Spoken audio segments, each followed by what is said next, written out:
नमस्कार प्रेक्षकांनो, तर आपण बघतोय घरोघरी मातीच्या चुलीचा आजचा एपिसोड।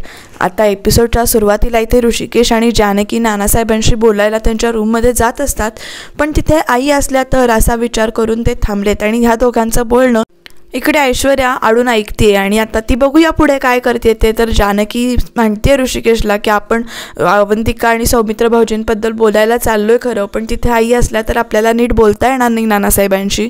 तुम्ही असं करा, तुम्ही खोलीत जावा, मी नानासाहेबांना आपल्या रूममध्ये घेऊन येते आणि मग तिथेच आपण त्यांच्याशी बोलूया।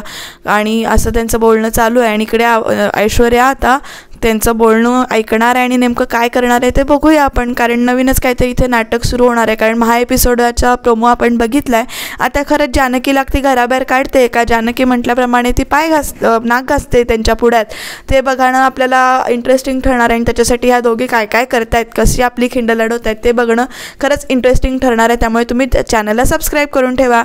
तर इथे बघा प्रेक्षकांनो, रूममध्ये नानासाहेब आलेले आहेत आणि आता ते म्हणतात की तुम्हाला असं इथे तुमच्या खोलीत का बोलून आणलंस, आपल्या खोलीत का नाही बोलू शकत होतीस, नेमकं काय झालंय आणि काय झालंय ते स्पष्ट सांगा।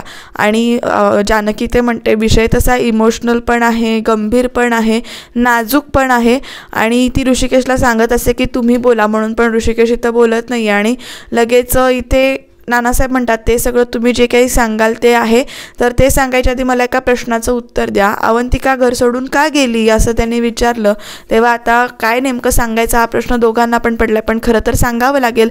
आणि आता ऐश्वर्याने बघा इथे काय केलंय, ही तिघं बोलतायत तर इकडे जानकीचं जरासं शूट घेते ती। आता ते कुठलं शूट घेते ते आपण बघूया। तर इथे जानकी सांगते की प्रश्न सगळ्यांच्या नात्याचा आहे किंवा घरावर परिणाम होणार आहे त्याचा। तर ऋषिकेश पण इथे म्हणतो आपल्या अपरोक्ष म्हणजेच तुमच्या आणि माझ्या अपरोक्ष घरात अशा काही घटना घडल्या आहेत, त्या फक्त सौमित्रला आणि जानकीला माहिती आहेत आणि या सगळ्याचा परिणाम ऐश्वर्याच्या आणि सारंगच्या संसारावर होणार आहे। तर जानकीसुद्धा इथे म्हणते त्या दोघांच्या तर होणारच आहे, पण अवंतिका आणि सौमित्र भाऊजींच्या नात्यावर पण होणार आहे आणि त्यामुळं अवंतिका आणि सौमित्र भाऊजींनी या घरात राहू नये। आता हे जे काही वाक्य आहे ना ते ऐश्वर्या इथे शूट करून घेते आणि मग सगळा प्रकार म्हणजे ती निघून जाते इकडनं आणि मग जानकी सगळा प्रकार इथे सांगते की काही गोष्टी घडल्या आहेत ज्या भूतकाळाचा असर अजून त्यांच्या नात्यावर होऊ शकतो, दोघांचेही संसार आपल्याला जपायचे आहेत, विषय नाजूक आहे आणि त्या कारणासाठी या दोघांनी इथं न राहणं किती गरजेचं आहे ते पटवून देते ती। आणि इकडे ऐश्वर्यानं आपला आता प्लॅन पुढचा आखायला सुरुवात केली। आता तिनं जे काही जानकीनं म्हटलेलं वाक्य की अवंतिका आणि सौमित्र भाऊजींनी या घरात राहू नये असं मला वाटतंय, तेवढंच तिनं शूट केलं। आता बघूया इथे काय करते। सुमित्रा इथे रूममध्ये चौघांचा फोटो घेऊन उभ्या आहेत, ऋषिकेश, सारंग, सौमित्र आणि शर्वरी या चौघांचा फोटो घेऊन त्या उभ्या आहेत, त्या फोटोकडे बघतायत आणि माझे हे कुटुंब असंच एकत्र राहू दे असं त्या म्हणतात आणि त्यांचं बोलणं चालू होतंय म्हणजे ते आपलं मन मोकळं करत असतात। तोपर्यंत इकडे ऐश्वर्या येते आणि एकदमच असा दुःखी चेहरा करून घेऊन येते आणि म्हणते की सगळ्यांना असं वाटतं की तुम्हाला वाटतंय तुमच्या मुलांनी एकत्र राहावं, पण ना ह्याच्यात मुलांचा दोष नाही आहे तर सुनांचा दोष आहे असं ती म्हणते आणि इनडायरेक्टली सुनांना ब्लेमच करते ती इथे की कसं म्हणजे मी तुम्हाला असं म्हणत नाही आहे की मी कशी बोलू तुमच्याशी, मी कसं बोलू असं म्हणून ती इथे अडखळल्यासारखं करते, खूपच ती इमोशनल झाली आणि आपल्याला बोलायचा अधिकार नाही असं ती दाखवते। तर सुमित्राही म्हणतात अगं तू माझ्याशी नीट बोलू शकते शांतपणे। मग लगेच ऐश्वर्या इथे म्हणते की मी आजपर्यंत चुका केल्या आहेत भरपूर, मी त्या सुधारून नीट वागायचा प्रयत्न करते, पण मला दुसऱ्यांच्या चुका दाखवून द्यायचा काही अधिकार नाही आहे, मी कसं सांगू तुम्हाला कळत नाही आहे, त्याच्यापेक्षा मी तुम्हाला ना दाखवतेच असं म्हणून ना तो जो व्हिडिओ केलेला असतो की ज्या व्हिडिओमध्ये जानकी सांगत असते की सौमित्र भाऊजी आणि अवंतिकानं या घरात इथे राहू दे नको, तर एवढेच ते जे काही वाक्य आहे तेवढंच ती ऐकवते त्यांना आणि मग लगेच सुमित्राही म्हणतात नाही जानकी असं बोलूच शकत नाही, पण ऐश्वर्या परत ते दाखवते आणि परत ते बोलणं झालेलं आहे ते ऐकवते त्यांना आणि लगेच सुमित्राई पण इथे लगेच त्या बोलण्यावर विश्वास ठेवतात। जानकी माझी अशी नाही आहे, तिनं असं म्हणणार नाही ती। मग लगेच ऐश्वर्या म्हणते बघा मी जर तुम्हाला हे तोंडाने सांगितलं असतं तर तुमचा विश्वास बसला नसता, म्हणजे मी तुम्हाला हे दाखवलं तरीसुद्धा तुमचा विश्वास बसत नाही आहे, तुम्ही मलाच म्हणताय की असं काही जानकी करणार नाही, पण खरं सांगू काही त्या अशा वागतात ना, म्हणजे त्यांनी मोठेपणा दाखवून आणले अवंतिकाला आणि सौमित्राला, स्वतः घरी घेऊन आल्या आहेत मोठेपणा करून, पण त्या बाहेर जाणं म्हणजे अवंतिका अवंतिकाला घराबाहेर पाठवण्याचा सगळा जो काही ब्लेम आहे तो सगळा स्मार्टपणे ना त्यांनी माझ्यावर ढकलला आहे, मी असं कशाला वागू असं म्हणून ती इथे खूपच असं इमोशनल झालेली दाखवली आहे. तर इथे बघा खरंच आत्ताचं वातावरण जे काही आहे ते इमोशनल झालेलं आहे. सौमित्र नानासाहेबांच्या पाया पडतोय आणि नानासाहेब म्हणतात आत्ता तर आलायस आणि आत्ता तर चाललायस, मी आधी तुला दूर केलं पण आता तुला घेतलं होतं कुशीत तर तोपर्यंत तू निघून चाललायस. तर सौमित्र म्हणतो अहो नानासाहेब तुम्ही मला जवळ केलं, तुम्ही पोटाशी धरलं, यातच माझं म्हणजे मी भरून पावलोय. आणि इकडे जानकी आणि ऋषिकेशला सुद्धा इथे म्हणजे इमोशनल झालेत ते. आणि आत्ताच म्हणजे मी काही बोलू शकत नाही, परिस्थिती आपल्या हाताशी नाही आहे, नाहीतर एक घाव दोन तुकडे कधीच केले असते असं नानासाहेब इथे चिडून सांगतात. कारण त्यांना पटलेलं आहे ऐश्वर्याचं जे काही वागणं आहे किंवा जे काही झालं आहे ते त्यांना कळलेलं आहे. आणि इकडे सुमित्राईंच्या मनाचा विचार करून त्यांच्या तब्येतीचा विचार करून ही सगळी गप्प राहिलेत, पण त्याचा फार मोठा इथे वाईट परिणाम होतो आहे. कारण गैरसमज खूप करून घेतला आहे त्यांनी आणि त्याच्यामुळे ना खूपच इथे नंतर आपल्याला खूप मोठं नाटक बघायला मिळणार आहे. तर जिथे कुठे असेल तिथे नीट राहा, व्यवस्थित राहा असं वगैरे बोलत असतात नानासाहेब. आणि सौमित्र म्हणतो की आई तर आईला हे धक्का बसणार नाही किंवा आईला आता तू निघून जातोयस ते कळणार सावरणार नाही ती, म्हणून न भेटताच तो जात असतो. पण ते पण काही शक्य नाही कारण इकडे ऐश्वर्याने सुमित्राईंचे कान भरलेत आणि सौमित्राला मी कुठेही पाठवणार नाही म्हणून त्या इथे धावत आलेल्या आहेत.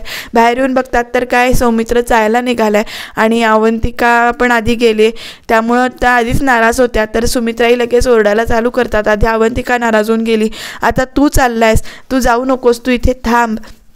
आणि जानकी आणि ऋषिकेशला पण म्हणतात तुम्ही ह्यांना थांबवत का नाही आहे, कारण तुम्हालाच त्यांनी या घरात राहिलेलं नको आहे असं म्हटल्यानंतर नानासाहेब पण एकदम शॉक होतात, हे असं का बोलते. ऋषिकेश जानकीला सुद्धा धक्का बसतो की अशी का बोलते. पण सुमित्राई म्हणत असतात की सौमित्र आणि अवंतिकांना इथे राहणं ह्या दोघांना तुम्हाला दोघांना नको आहे म्हणून तुम्ही यांना पाठवून देताय. तर इकडे सौमित्र म्हणतो की तसं काही नाही आहे, कामं आहेत मला त्यामुळं जायला पाहिजे. पण सुमित्राई म्हणत असतात अरे सारंग आणि ऋषिकेश नाही का जात कामावर, पण तुझं कुठलं असं वेगळं काम आहे, तू इथे राहा, तू इथून कुठेही जाणार नाही आहेस, अहो तुम्ही यांना अडवा ना.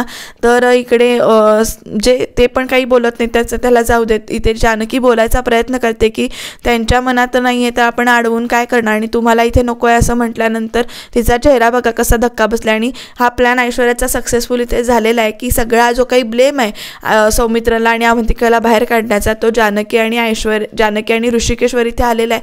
कारण त्या दोघांना ह्या दोघांनी घरात राहिलेलं नको आहे असं इथे जे काही भरवून दिलेलं आहे ते अक्षरशः सुमित्राईंना पटलेलं आहे. आणि हे सगळं बोलणं चालू आहे तेवढ्या तिकडे सारंग पण आलेला आहे. ऋषिकेश कारण सांगायला जातो की खरं कारण काय आहे ते, म्हणजे तो सांगणारच असतो की ऐश्वर्या असं असं वागते, इथे विश्वास बसणार नाही ही गोष्ट वेगळी आहे.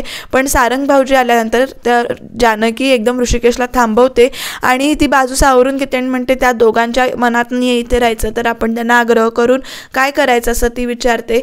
तर तेवढ्यात सुमित्राई म्हणतात की आत्ता तू जी काही सारवासारव करतेस ना ती काही मला पटत नाही आहे, तू अवंतिकाला सुद्धा थांबवलं नाहीस आणि आता ऋषिकेश जानकी तुम्ही दोघं सौमित्राला सुद्धा इथे थांबवत नाही आहे. त्यावरून हे स्पष्ट दिसते की तुम्हाला दोघांना इथे ही दोघं नको आहेत. इकडे सौमित्र पण सांगायचा प्रयत्न करत असतो की आई मला आता थांबवू नकोस, मी येत जाईन ना अधूनमधून भेटायला, आत्ता तर म्हणाला होतास तू की अवंतिकाला मी घेऊन येतो आणि तू परत का चाललायस असं म्हणून इकडे सुमित्राई खूपच इमोशनल होत आहेत. तो नमस्कार करतो सौमित्र आईला आणि तो अक्षरशः इथे निघून जातो. काटा डोळ्यासमोर पाणी येतं 2 सेकंद की असा तो निघून चाललाय. पण त्यालासुद्धा किती स्ट्रॉंग होऊन जावं लागतं हे आपल्याला माहिती आहे कारण त्याला इथे राहायचं असतं. आणि तो निघून गेल्यानंतर इकडे जानकी जेव्हा सुमित्राईंना आधार द्यायला जाते त्यांच्या खांद्यावर हात ठेवते आणि सावरा स्वतःला म्हणते आणि तेवढ्यात ते तिचा हात काढून ना निघून जातात चिडून तिच्यावर. आणि इथे जानकीवर चिडलेले आहेत आता सुमित्राई, त्यामुळे आता कान फुंकायला ऐश्वर्याला आणि आजीला खूप चांगलं इथे मिळाले. तरी ते रूममध्ये आल्यानंतर ऋषिकेश जानकीला विचारत असतो अगं मी आईला सगळं खरं सांगणार होतो तर तू का थांबवलंस. तर इकडे जानकी म्हणते की अहो तुम्ही सांगणार होता तेवढ्यात सारंग भाऊजी तिथे आले. ऋषिकेश सारंग भाऊजी हे इमोशनल आहेत आणि त्यांच्यासमोर तुम्ही हे सगळं ऐश्वर्याचं सांगितलं असतं तर त्यांना धक्का बसला असता आणि आईने सुद्धा विश्वास ठेवला नसता आपल्यावर, त्यामुळं मी तुम्हाला नाही सांगू दिलं. तर ऋषिकेश म्हणतो अगं तू एक बाजू सावरायला जातेस खरं दुसरी बाजू पडते आपली हा विचार तू का करत नाही आहेस. मग लगेच जानकी म्हणते अहो तुम्ही कशाबद्दल बोलताय, आई रागवल्यात त्याच्याबद्दल ना, आई आपल्यावर जास्ती दिवस रागवू शकणार नाहीत, कापरासारखा त्यांचा राग आहे आणि निघून जाईल त्यांचा राग आणि त्या होतील 2-3 दिवसांनी शांत, मी त्यांना समजावेन असं ती ते ऋषिकेशला सांगते, तुम्ही स्ट्रेस घेऊ नका म्हणते.